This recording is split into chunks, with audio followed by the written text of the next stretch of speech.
তো আমাদের দেশে বিভিন্ন কারণে অনেকের বিবাহ বন্ধ হয়ে যায়। কেউ কুফরি কালাম করে কোনো মেয়ের বিবাহ আটকে দেয়, কেউ কালো জাদু বা ব্ল্যাক ম্যাজিক করে একটা মেয়ের বা ছেলের বিবাহ আটকে দেয়, এরকম কথা আমরা শুনতে পাই। এই আমলটি যদি কেউ করে, আমি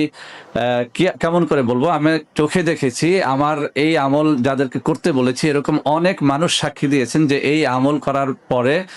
7 দিন, 14 দিন বা 21 দিনের মধ্যে ছেলের বা মেয়ের বিয়ে যা আটকে ছিল দীর্ঘদিন কোনো ম্যাজিক, ব্ল্যাক ম্যাজিকের কারণে, কোনো জাদু মন্ত্রের কারণে অথবা অন্য কোনো কারণে, এলাকার মানুষের শত্রুতা অথবা নিজের আত্মীয় স্বজনের মধ্য থেকে কেউ ভাঙ্গানি দেওয়া, শত্রুতা করার কারণে আটকে ছিল, সেই বিবাহ সর্বোচ্চ 7 দিন বা 21 দিন বা 14 দিনের মধ্যে কমপ্লিট হয়ে গেছে। তো বন্ধুরা আমার, যারা যে সমস্ত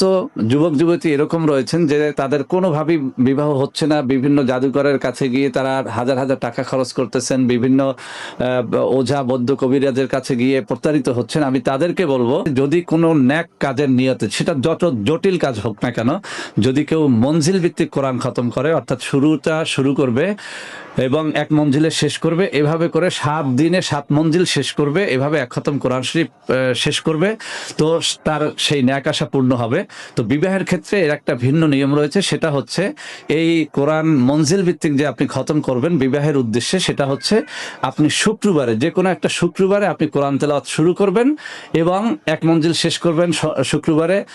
শনিবারে আর 1 মঞ্জিল, রোববারে আর 1 মঞ্জিল, সোমবারে আর 1 মঞ্জিল, মঙ্গলবারে আর 1 মঞ্জিল, বুধবারে আর 1 মঞ্জিল, বৃহস্পতিবারে আর 1 মঞ্জিল, এভাবে 7 মঞ্জিল, শুক্রবার থেকে বৃহস্পতিবার পর্যন্ত 7 মঞ্জিল, এভাবে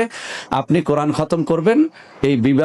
বিবাহের নিয়তে। এবং যখনই আপনার এই 7 মঞ্জিলে কোরআন খতম হয়ে যাবে, তখন আপনি আল্লাহ রাব্বুল আলামিনের কাছে প্রার্থনা করবেন, চোখের পানি ফেলে আপনার বিবাহের বিষয়টি আপনি বলবেন। যদি এই 7 দিনের মধ্যে বিবাহ না হয়,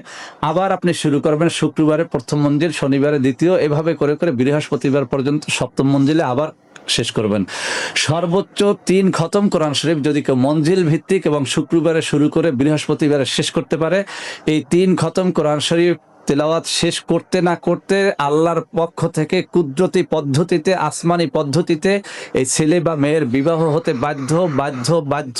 আমি চ্যালেঞ্জ ছুড়ে দিচ্ছি, যদি এই চ্যালেঞ্জ কেউ নিতে চান, আপনারা পরীক্ষা করে দেখেন। আপনার ছেলে বা মেয়ের জন্য শুদ্ধভাবে তেলাওয়াত করতে হবে, শুরু থেকে শেষ পর্যন্ত শুক্রবারে শুরু করতে হবে এবং বৃহস্পতিবারে শেষ করতে হবে, মঞ্জিল ভিত্তিক শেষ করতে হবে।